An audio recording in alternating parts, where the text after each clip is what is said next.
Hey folks, this is Adam once again, aka Casino Guy. Alright, time to do another movie review. For those of you who pay close attention to my channel, and for those who love my movie reviews, the last movie I reviewed was in my top 5 favourite movies of all time. The first Robocop movie. I own all 3 Robocop movies. In this Robocop trilogy Blu-ray. Okay. If you've seen my Robocop review of the first movie, the original, that came out in the year of 1987, you'll know I absolutely worship that movie. The first Robocop movie is a classic. Everything from A to Z, start to finish, shot for shot, scene for scene, everything about the first Robocop movie I liked. There was nothing I disliked about Robocop 1. Nothing at all. I definitely gave it a 5 stars. And 10 out of 10 scoring. There was no reason at all to give it a missing star or a missing score point. Brilliant job acting wise. It was all there in an action movie that you'd like to see, from violence, from bad language. It had it all. It was a very special film. But now I'm here to review the sequel, which came out in the year of 1990. Robocop 2.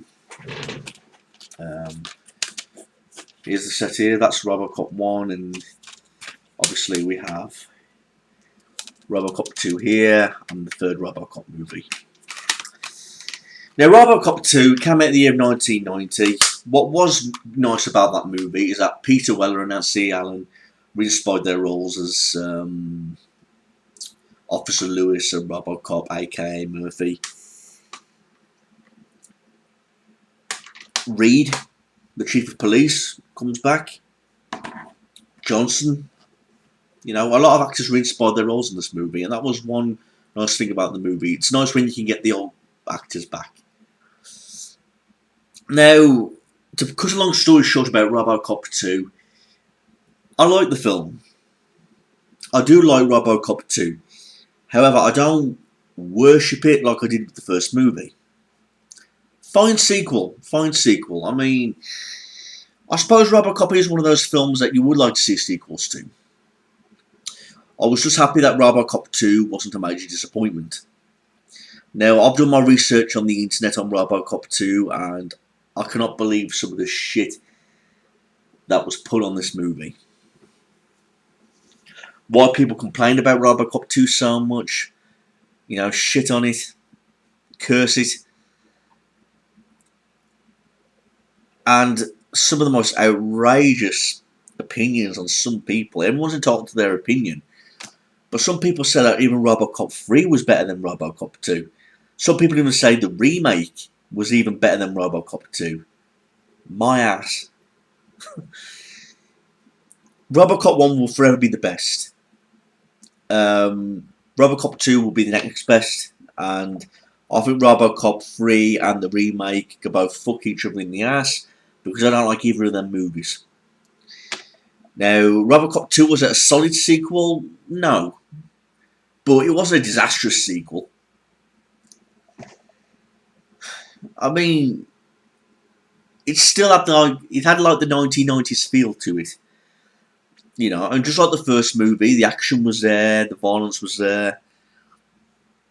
It has its course of bad language, but story-wise, it wasn't a bad story. The plot and all that, it wasn't that bad. I mean, basically the film opens up, Delta City. We see that crime is still going on in the city. There's even a scene where a gun shop is being broken into and robbed. We learn that some of the cops in the Delta City Police Force are still striking due to the crimes. And we learn that Robocop is still kicking ass. He's still partners with Nancy Allen's character, Lewis, because these cops who are burgling this gun store shoot at the cops when some cops come to arrest them. They fire a rocket launcher at one of the police cars. It blows up, catches on fire. Little do they know, Robocop's in there, and he comes out, takes out the robbers, and he finds some drugs in one of their vehicles. A new drug, a highly addictive drug, a drug that's common all over Delta City, nuke. And he manages to persuade one of the robbers to tell him where it was made in this particular warehouse, and he tracks the warehouse down to investigate. So Lewis and Robocop, they go to this factory, and they learn that nuke is being made in this factory under all these workers, and the guy who's responsible for it all, Kane, and of course this kid, Hawk, who I think was a good little actor, by the way. He was played a big role in this movie. Some people would feel sorry for his character. Some people think he's an evil little shit for getting involved in drugs and being involved in all this crime. I mean, he even shoots Robocop in the head when he does the arrest mode, saying, "You can't shoot a kid, can you, fucker?" and shoots him in the head, which causes Robocop to get all these flashbacks of his son and all that shit. Now, talking about the villains in the first original Robocop movie were evil bastards. They blew Murphy to bits. They got involved in drugs, got involved in violence, got involved in all the crime. You know, Clarence Bodiger, who was a great villain, one of my favourite villains. And, of course, Emil and all the other guys who Robocop eventually tracked down and killed. They were serious evil villains. Now, the villains in Robocop 2, yes, they go evil in their own ways, like Kane, Hawk, Angie. Yeah, they're involving this big drug dealing gang, basically, for nuke. Now, my opinions on Kane, he seems to be like this cult leader, because eventually when Robocop tracks him down in his hideout, he's got an Elvis Presley collection, and he's got the piercing through the nose. He's like a cult leader. His character was fine. I thought the actor who played him did a good job of him. Of course, I don't think he's no Clarence Bodiger or anything like that. So I know some people are going to be pissed off about that, but because this movie does still have its fans, but I still don't think he lived up to the hype of Clarence Bodiger in part 1.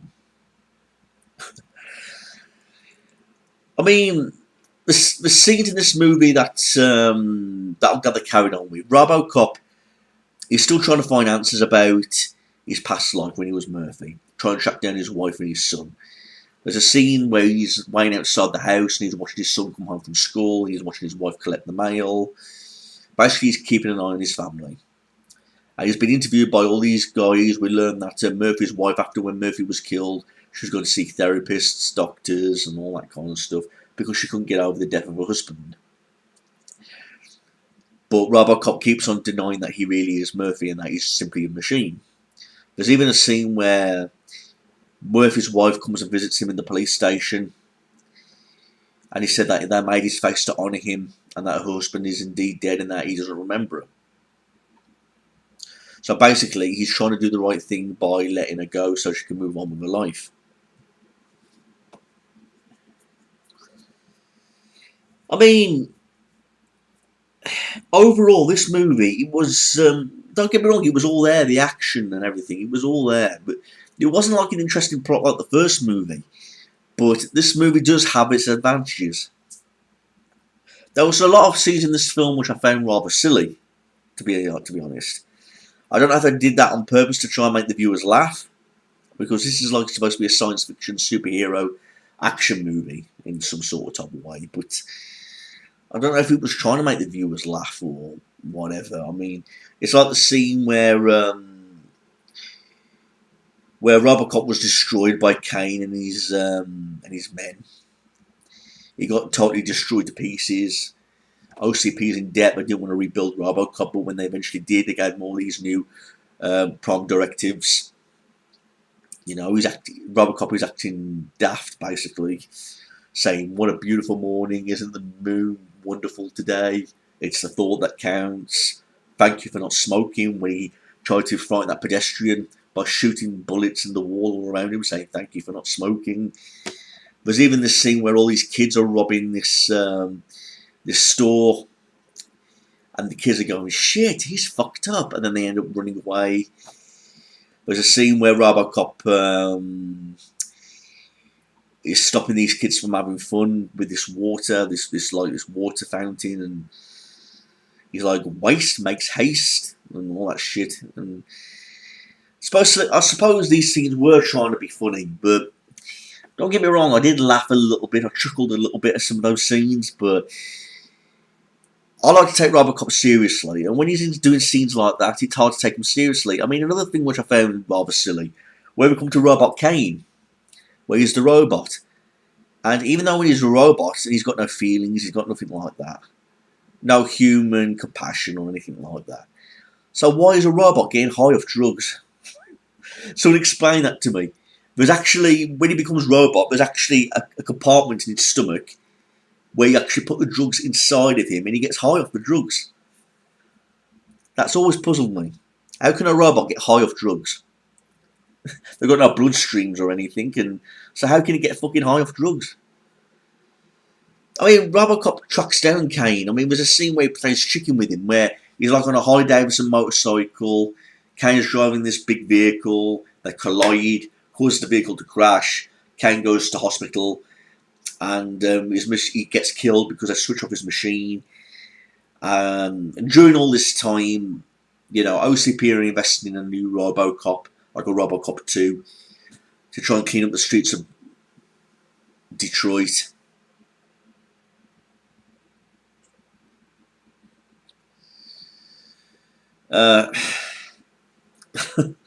Again, some silly scenes. I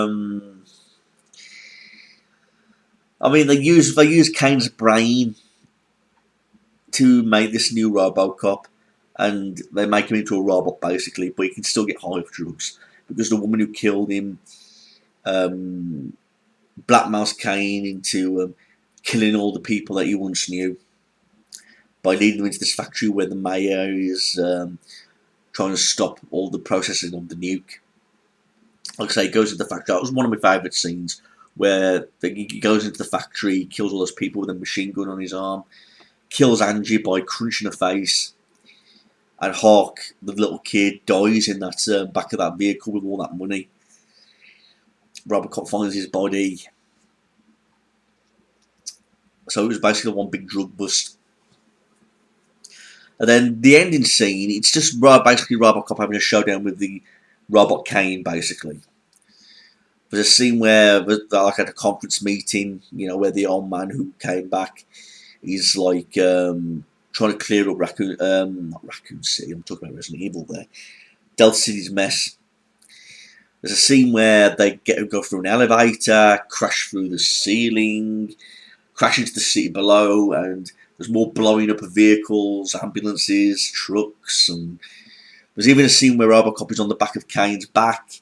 He rips into the head, pulls out Kane's brain, says goodbye, smashes the brain into the floor. Kane's going crazy on the screen and basically kills him off by smashing his brain.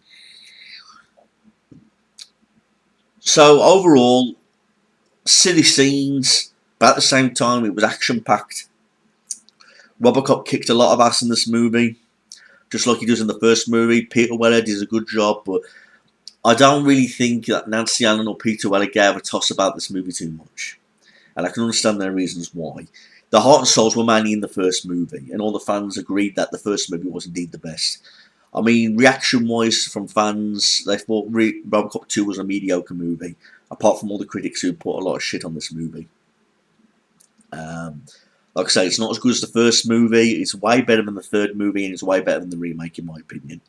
I don't agree with other people's opinions as to why they shut on the movie, said it was a disgrace and all that shit, but you can tell it's a 1990s film and all that, and you can get a feel from it. I mean, it was nice to see Peter Weller come back and play Robocop. I don't think anybody can. That's why I've got so much hate towards that actor who plays him in Robocop 3, because I just know that he just ruined the character for me. I used to collect the action figures of Robocop and the Ed 209s and all that kind of shit when I was a kid. I used to look up to Robocop. He was one of my superheroes. You know what I mean? So, it was a mediocre, fine sequel. I'll give it that. I'm not going to shit on the movie. And I'm not going to lie to all the people watching this video right now by saying that I worship the movie, because I didn't. I did not worship Robocop 2, but I just thought it was a fine sequel. And there was a lot of more positive things I liked about the movie than there was negative. A few scenes I thought were silly. There was a few things I didn't get. But overall, it wasn't confusing up to the point where I'd hate the movie because of it being too confusing, basically. It was satisfying enough to me. I mean, I will look at some more research on Robocop 2. Like I said, obviously it was made in the year 1990. Its actual release date was June 22nd of 1990. Budget $35 million and made $45.7 million on the box office. Okay. I mean, according to the critical response, it says it received mixed reviews from critics. While the special effects and action sequences are widely praised, a common complaint was that the film did not focus enough on Robocop as part of Lewis, and that the film's human story of the man trapped inside the machine was automatically lost within a sea of violence. I mean, I thought, in regards to the soundtrack, I mean, this soundtrack here was like 10 soundtracks to this. I like the music in this movie, just like the first one.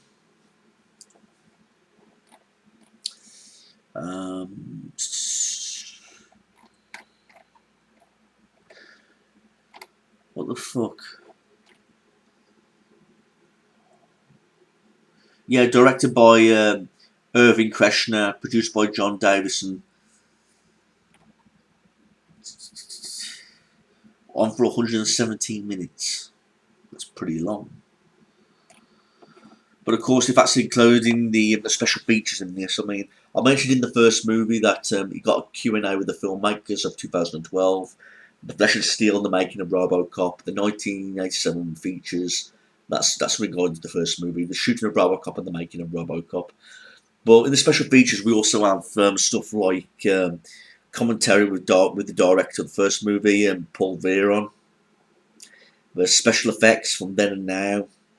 Robocop creating a legend, and there's some deleted scenes also.